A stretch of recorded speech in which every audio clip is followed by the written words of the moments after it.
사실은 인간이 동물과 다른 점이 있다면 우리가 죽는다는 것을 알고, 그리고 죽음 너머에는 그걸로 끝이 아니라 또 다른 세계가 있다, 이런 걸 생각할 수 있는 존재가 인간인 것이죠. 이게 동물과 근본적으로 다른 점이라고 생각합니다.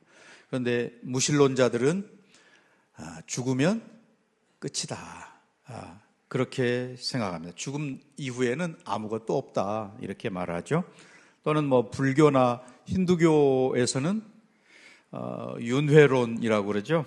현생의 모습과 다른 모습으로 또다시 이렇게 태어나는, 그리고 그것이 계속 반복되는 게 인생이다, 이렇게 이야기하죠. 아무튼 다른 종교의 지도자들은 장시자들, 그들은 언젠가 다 죽음으로 끝나는 그런 사람들이라면, 예수 그리스도는 십자가의 형벌로 죽으신 지 3일 만에 다시 부활하셨다라고 하는 점이 근본적으로 다른 것이고, 그래서 사도들, 베드로라든지 바울이라든지 이 사도들은 예수님의 부활을 확실하게 확증을 가지고 우리에게 전해준 거죠. 예를 들어 사도행전 2장 32절 베드로가 이야기합니다. 이 예수를 하나님이 살리신지라 우리가 다 이 일에 뭐가 될까요? 증인입니다. 저와 여러분이 이 일에 예수 부활의 증인이다, 이렇게 말하는 거고, 바울은 이어서 로마서 1장 4절에서 죽은 자들 가운데서 부활하사 능력으로 하나님의 아들로 선포되셨다. 예수님이 부활하심으로 하나님의 아들이심을 확증하셨다, 이렇게 이야기하는 거죠. 지난 주간에 우리도 부활절을 지키고 칸타타도 하고 그랬습니다. 그런데 그 부활이, 예수님의 부활이 그저 1년에 한 번 부활절에 이야기하는 그런 소위 그 기념 언어, 기념하는 언어로만 지나가서는 안 된다는 것이죠. 또 예수님의 부활하심 그저 동의하지, 동의는 하는데 그 예수님의 부활하심이 오늘 나의 삶과 연결되지 않으면 사실은 문제가 있는 것이죠. 예수님의 부활이 그저 교리로, 기독교의 교리로만 남지 않고 내 매일의 삶을 붙드는 능력으로, 그래서 정말 예수 부활이 내 부활이 되어서 매일매일의 삶이 능력 있는 삶이 되게 하는 것, 그것이 바로 오늘 본문이 강조하는 그런 말씀인 것이죠. 원래 베드로 전서 그리고 후서는 예수 믿는다는 것 때문에 각지로 흩어져서 정말 힘들게 살고 있는 성도들을 격려하기 위해서 베드로가 편지를 쓴 것이죠. 여기 오늘 베드로전서 1장 1절에 보면 이 편지를 받는 수신자들이 누군가 나와 있습니다. 한번 볼까요? 예수 그리스도의 사도 베드로는 본도, 갈라디아, 갑바도기아, 아시아와 비두니아에 흩어진 나그네, 이들에게 편지를 보내고 있다는 것이죠. 여기 본도 지도가 있으면, 지금 터키의 저 북동쪽 흑해 연안일 텐데요. 그게 본도입니다. 빨간 표시가 지금 되어 있습니다. 갈라디아는 오늘날 터키의 수도 앙카라가 있는 그 지역이죠. 갑바도기아는 성지순례 다녀오신 분들 잘 알 텐데요. 대린구유라고 하는 우리 기독교인들의 지하 공동생활하던 그런 곳이 바로 저 갑바도기아 지역에 있습니다. 또 아시아는 소아시아, 그 중에서도 계시록에 나오는 7교회에서 두사, 빌라, 이 7개 교회가 있는 지역이 아시아죠. 그리고 저 비두니아는 오늘날 이스탄불이 있는 그 지역인데, 바울이 원래 정말 그 비두니아로 가고자 했지만 성령께서 막으셔서 그의 발걸음을 유럽으로 돌리게 한 바로 그 지역이 저 비두니아 지역입니다. 이들이 지금 저 지역에 흩어져 살고 있습니다. 왜냐하면 예수 믿는다는 것 때문에. 오늘날도 마찬가지죠. 우리가 과연 믿음을 위해서 이런 어려운 희생의 삶을 살아야 할 것이냐, 남들처럼 먹고 마시고 즐기고 하는 이런 걸 포기하고 그렇게 살 만한 가치가 있을까? 또 우리 예수 믿는다는 것 때문에 때로는 부당한 고난을 당할 텐데 그럴 때 어떻게 우리가 반응을 해야 할 것이냐. 이것은 비단 이 베드로 전서의 서신을 받고 있는 초대교회 성도들 뿐만 아니라 오늘 이 시대를 사는 모든 그리스도인들의 문제이기도 한 것이지요. 그래서 지금 이 베드로 전서는 그렇게 핍박과 부당한 시대를 살아가고 있는 성도들에게 영광스러운 구원의 소망을 가지고 믿음에 굳게 서서 부르심에 합당한 삶을 살아가세요 라고 하는 것을 격려하는 그런 내용으로 되어 있습니다. 그리고 오늘 본문은 단지 예수님의 부활을 설명하는 정도로 그치지 아니하고 그 예수님의 부활 때문에 성도들, 그때 당시의 성도들, 그리고 오늘 저와 여러분들에게 어떤 일들이 일어났는지, 우리가 지금 여기서 누려야 할 것이 무엇인지를 설명하고 있다는 것이에요. 그래서 그 예수님의 부활이 우리 성도들의 현재와 미래를 어떻게 변화시키는가라고 하는 것을 이야기하는 거죠. 자, 3절 말씀 함께 읽어볼까요? 우리 주 예수 그리스도의 아버지 하나님을 찬송하리로다. 그의 많으신 긍휼대로 예수 그리스도를 죽은 자 가운데서 부활하게 하심으로 말미암아 우리를 거듭나게 하사 뭐가 있어요? 산 소망이 있게 하시며. 사실 헬라어 원문이나 영어 성경에는 찬송하리로다 라는 동사가 맨 앞에 나옵니다. 강조하는 의미죠. 그래서 찬송하리로다. 고난의 한가운데 있는 그들을 향해서 얼마나 고생이 많으냐, 참 수고한다, 이런 격려의 말보다 오히려 그 고난 가운데 있는 그들을 향해서 찬송하리로다 이렇게 선포하고 있다는 것이죠. 그러니까 그 고난보다 훨씬 더 크고 놀라운 하나님의 은혜가 있다, 확실한 말할 수 없는 기쁨을 주는 하나님의 은혜가 있다 하는 것을 강조하며 찬송하리로다 이렇게 이야기하고 있습니다. 그리고 그 하나님의 확실한 은혜 중심에 뭐가 있느냐? 예수님의 부활이 자리하고 있다 라고 하는 것입니다. 사람들은 그냥 대충 눈에 보이는 거, 손에 만져지는 거, 더군다나 요즘에 인터넷 시대, 앞으로 더 그것이 발달되면 홀로그램이 나타나고 그럴 텐데, 이런 눈에 보이는 것이 전부인 것처럼 살아가는 그런 인생들, 더군다나 우리의 인생에 고난이 찾아오고 어려움이 올 때는 사실 더 그렇죠. 건강 또는 경제, 아니면 자녀의 문제, 또는 부부간의, 부모와 자식간의, 형제간의 이런 관계의 문제, 이런 것들이 무너지면 사실은 내 인생 전체가 무너지는 것처럼 느끼는 것이 저희들이죠. 예를 들어 집에 불이 났어. 지금 불이 타고 있습니다.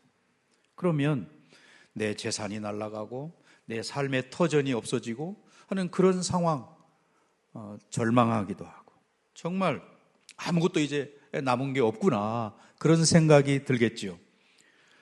그런데 정신 차리고 보니까 뭐 잠옷 바람으로 나왔든 뭐 팬티 바람으로 나왔든 손에 뭔가를 들고 있어. 뭘 들었을까요? 중요한 뭐 집문서 뭐 또는 뭐 등기 권리증 뭐 이런 거 엉겹결에 들고 나왔다면 다 불타 없어졌을지라도 그에게는 소망이 있습니다. 여기 지금 내 손에 뭔가 있기 때문에. 그래서 울면서도 완전히 무너지지는 않는 거지요.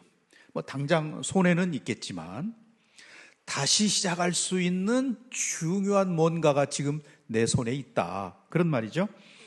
오늘 본문 말씀이 이러한 사실을 저와 여러분에게 알려주고 있습니다.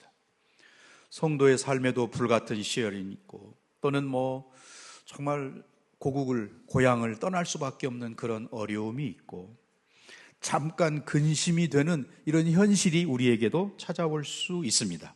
그런데 예수님의 부활로 말미암아서 나의 미래가 하나님 안에 안전하게 보장되어 있다라고 하는 사실, 마치 불에 허겁지겁 달려왔는데 손에 중요한 문서를 들고 있는 그 사람처럼 미래가 바로 그렇게 보장되어 있다.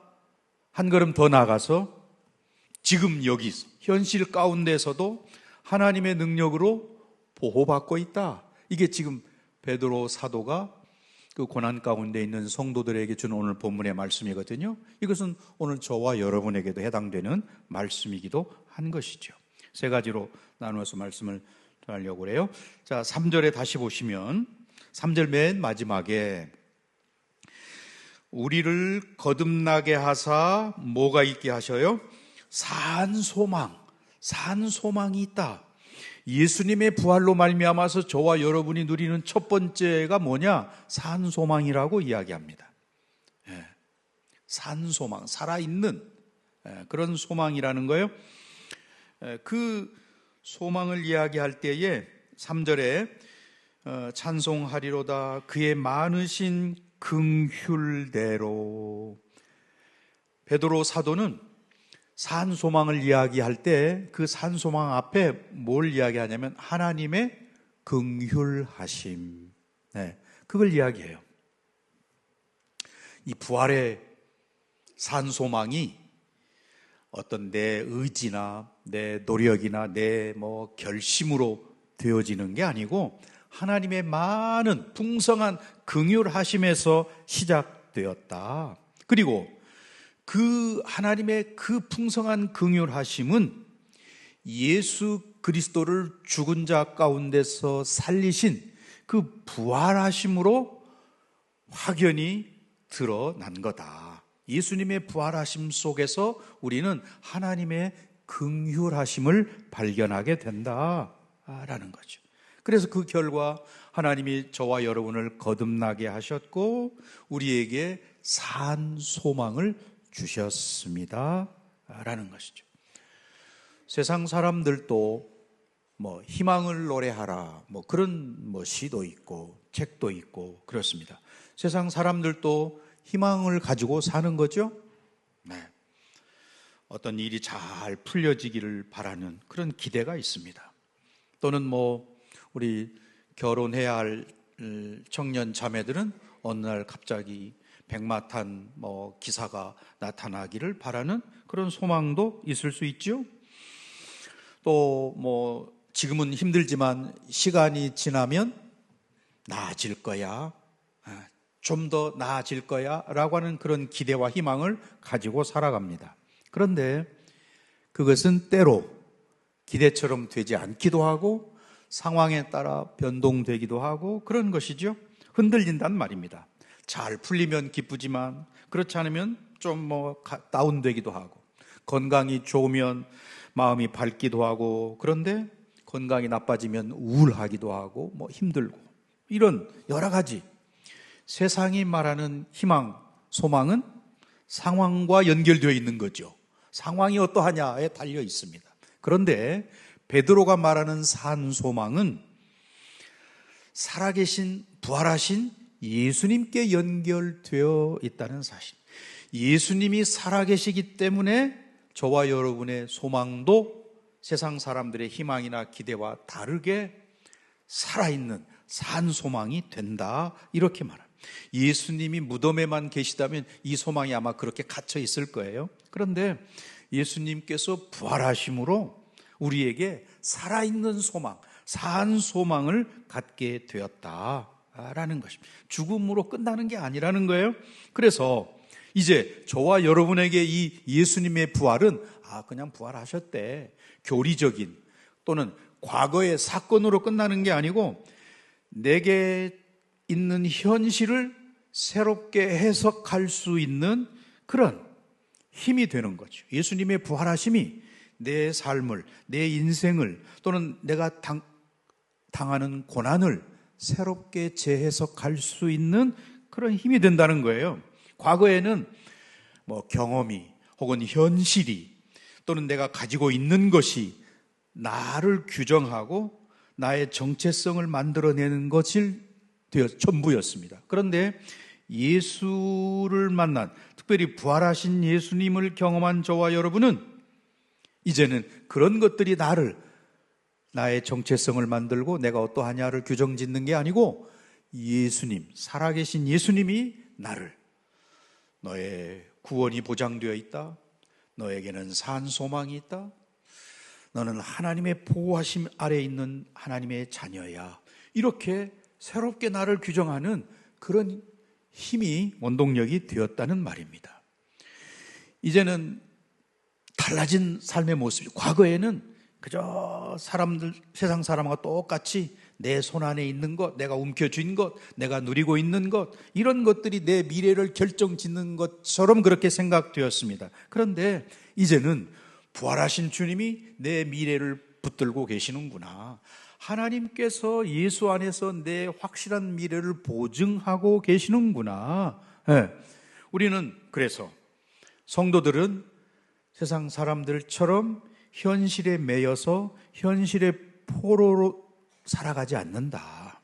오늘이 어렵더라도 내일은 하나님께서 또 다른 계획을 가지고 계시고, 또는 내가 지금 고난 가운데 있지만 이것마저도 하나님은 나를 새롭게 하시는 도구로 사용하신다. 이게 달라진 부활 소망을 가진 부활하신 예수님과 연결된 저와 여러분의 삶의 태도라는 것이에요. 그래서 과거에는 죄, 죽음, 이런 것들이 사실은 사탄이 그걸 통해서 인간을 조종하고 그러잖아요. 죄 때문에 혹은 죽음의 문제 때문에. 그런데 이제는 부활신앙으로 무장된 저와 여러분은 그런 것들에 끌려다니는 존재가 아님, 하나님의 새로운 생명, 부활 생명 안에, 그래서 예수님의 부활의 생명으로 이끌림 받는 그런 사람으로 달라졌다. 무덤이 내 인생의 종착역인 것처럼 살지 않는다는 말이에요. 부활 생명이 내 안에 이미 시작되었기 때문에. 그것은 먼 훗날 내가 죽은 다음에 예수님처럼 호련히 변화될 거야, 여기에만 적용되는 게 아니고 오늘 나를 새롭게 하고 나를 일으켜 세우는 현재의 능력이 되는 줄 믿습니다. 이 예수 부활의 능력이 나를 새롭게 하는, 나에게 힘을 주는 그런 현재의 능력이다. 그래서 여러분들이 정말 반복되는 실패 또는 여러 가지 육체적인 질병 때문에 힘들어하고 어려움 가운데 계시는 분들이 분명히 있을 줄 압니다. 그런데 그런 분들도 이 부활의 복음, 부활의 예수님을 만나면 산 소망이 내 안에 넘치게 된다는 것이죠. 내 마음의 상태가 어떠하냐, 내 형편이 어떠하냐와는 상관없이 주님이 살아 계시기 때문에, 부활하신 주님이 내 안에 계시기 때문에 나는 늘 소망을 공급받는, 주님과 연결되어, 부활하신 주님과 연결되어 산 소망을 가진 사람으로 살아가게 된다는 것이죠. 이게 주님께서 부활하신 그 주님으로 말미암아서 저와 여러분이 첫 번째 누리게 되는 축복이라는 것이죠. 두 번째는 4절을 제가 읽고 여러분이 5절 읽습니다. 썩지 않고 더럽지 않고 쇠하지 아니하는 유업을 잊게 하시나니 곧 너희를 위하여 하늘에 간직하신 것이라.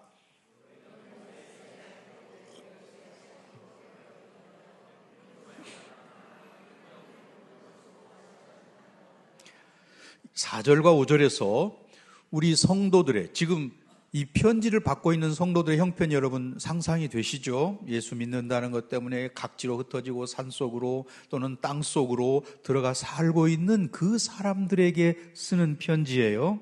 자, 그들에게 그들의 미래를 풍성하게 보여주는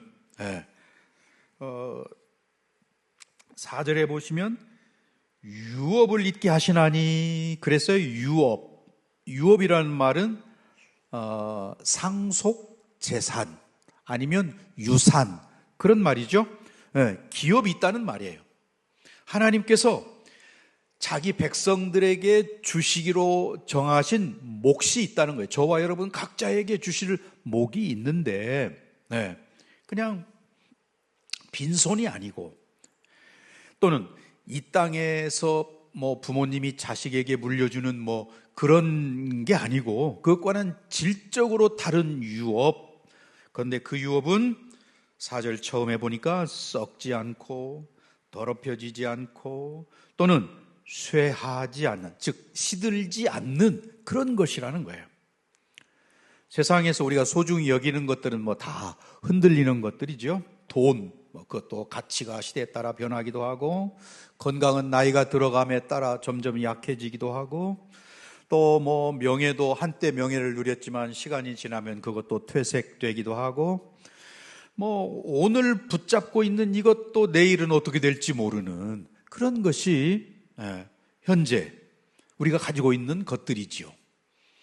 그래서 불안하기도 하고 아니면 더 많이 가지려고 하기도 하고 그렇게 됩니다.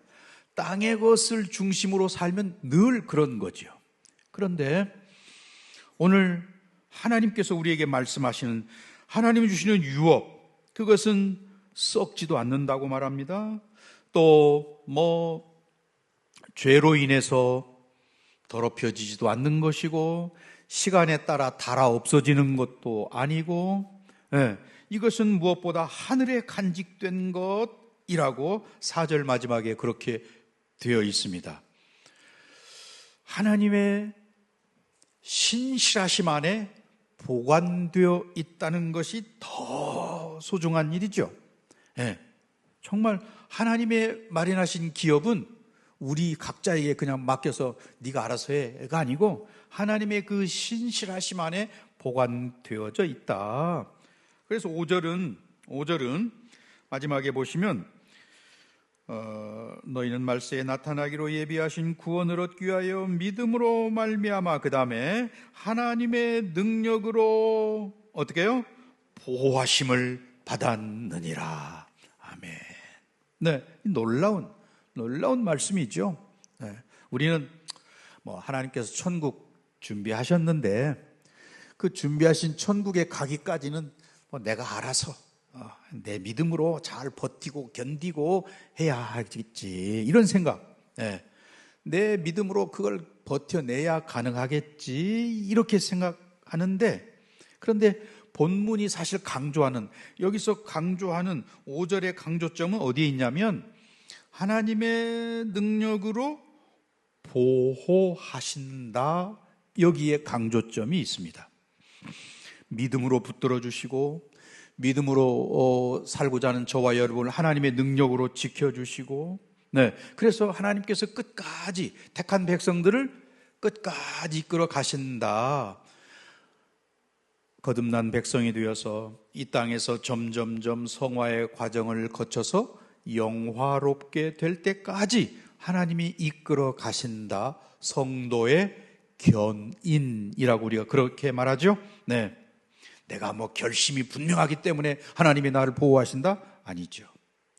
어떤 때는 기도를 열심히 하고 잘 되어서 기분이 하늘을 나는 것 같이 될 때는 천국을 누리지만, 또 일이 잘 안 되고 힘들고 어려울 때는 기도도 안 되고 기분도 다운되고 이럴 때는 내가 지옥을 사는 것 같은 그런 내 어떤 기분과 감정에 의해서 있고 없고가 아니고 하나님의 신실하심, 하나님의 약속, 하나님께서 나를 붙잡고 계십니다. 부활하신 주님께서 택한 백성들을 놓지 아니하시고 지켜 보호하십니다. 이게 부활의 은혜라는 거죠.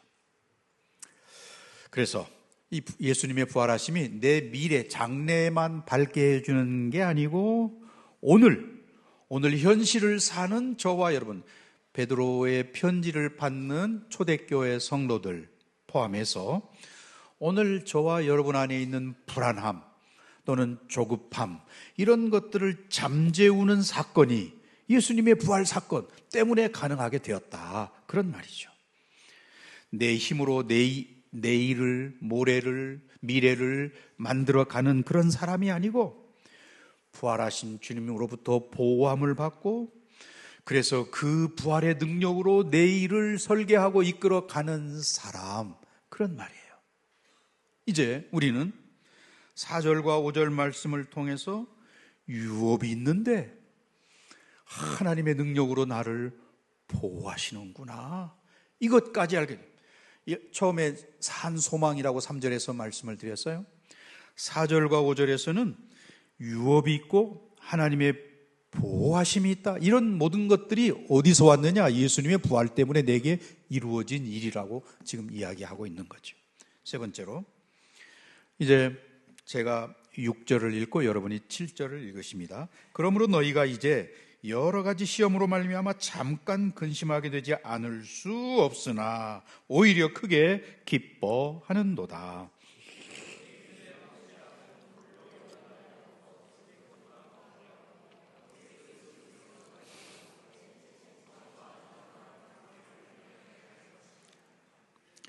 자, 8절과 9절도 한번 계속해서 쭉 내려가면서 읽습니다. 예수를 너희가 보지 못하였으나 사랑하는도다.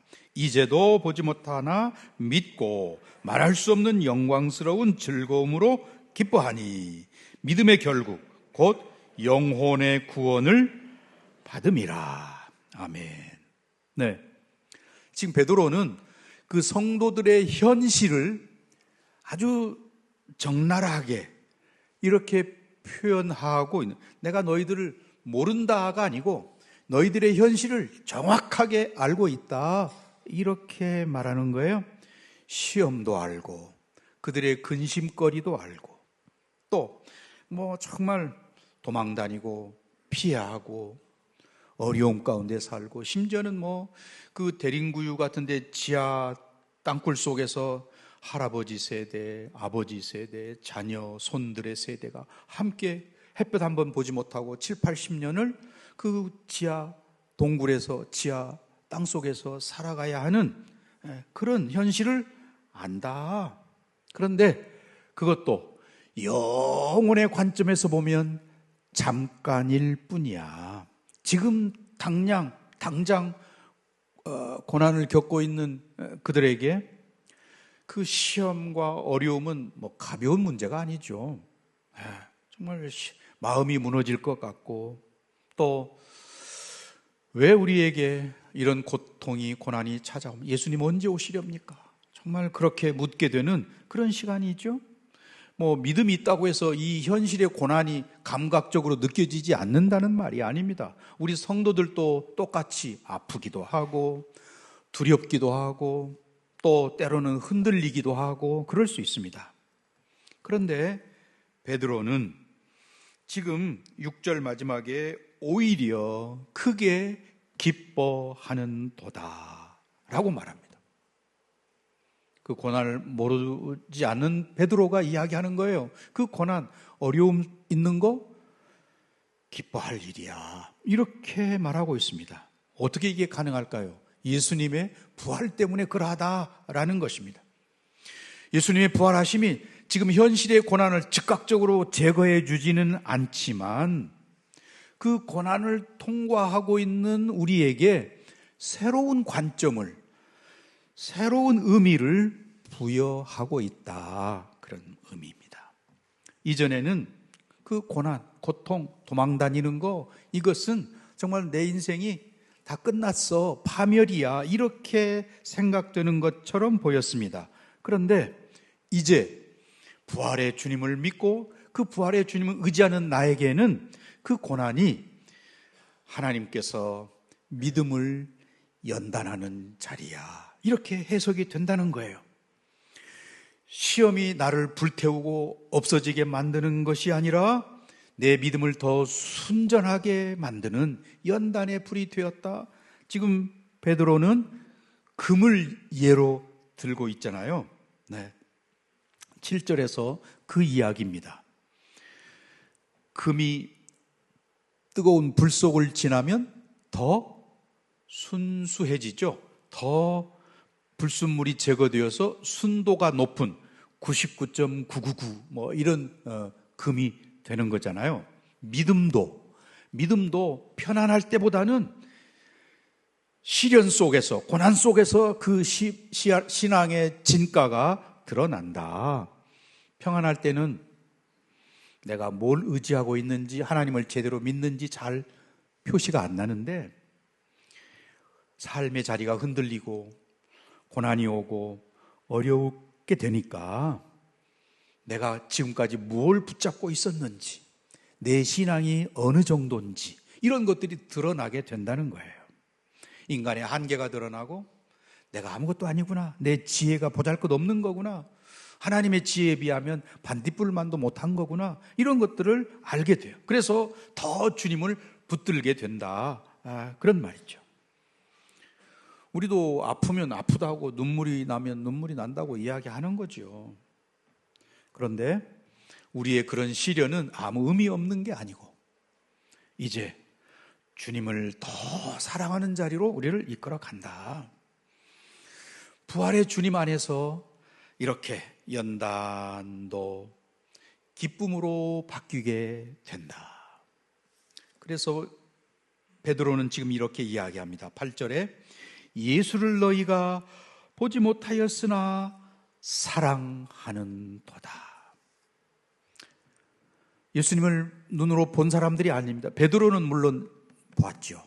하지만 이 편지를 받고 있는 사람들은 대부분 예수님을 보지 않은 사람들이에요. 그런데 그들이 예수님을 사랑한다고 말합니다. 오늘 저와 여러분도 마찬가지죠. 예수님을 눈으로 보진 않았어요. 그런데 성경 말씀이 믿어지는 거지요. 이게 소위 신앙의 신비인 것이죠. 말로 설명이 안 돼요. 과학적으로 증명이 안 됩니다. 그러나 믿어지는 거예요. 신앙의 신비인 것이죠.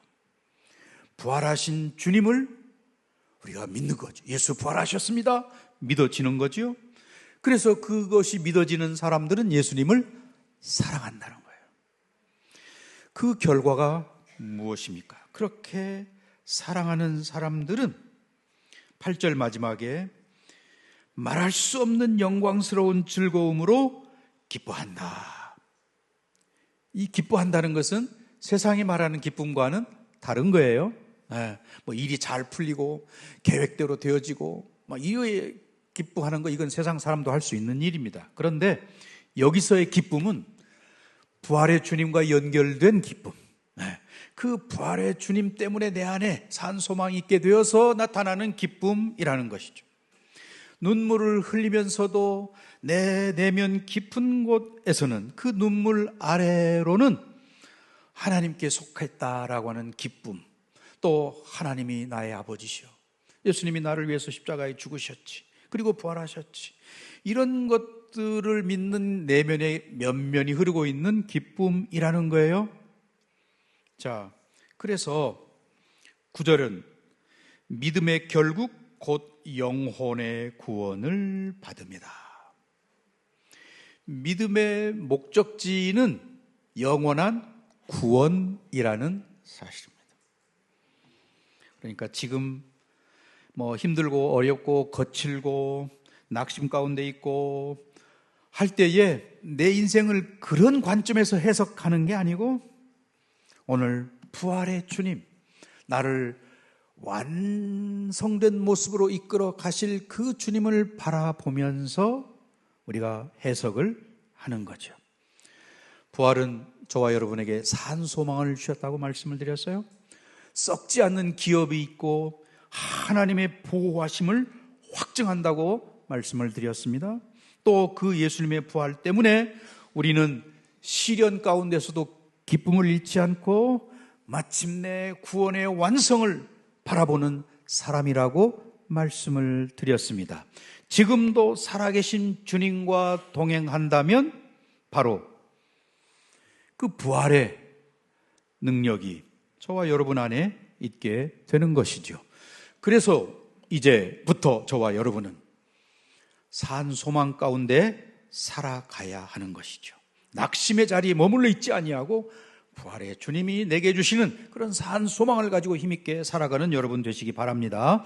또 땅에 어떤 흔들리는 것보다 하늘에 간직된 기업이 있다는 것을 믿음의 눈으로 바라보면서 세상에 어떤 것들 조금 나아졌다고 해서 주식이 조금 올랐다고 해서 그걸로만 기뻐하는 정도가 아니지요. 우리는 하늘의 기업, 영원한 것, 참된 것, 가장 귀한 것을 가지고 있는 사람이기 때문에 다이아몬드 가지고 있는 사람은 남의 손에 있는 은, 구리 이런 거는 부러워하지 않죠.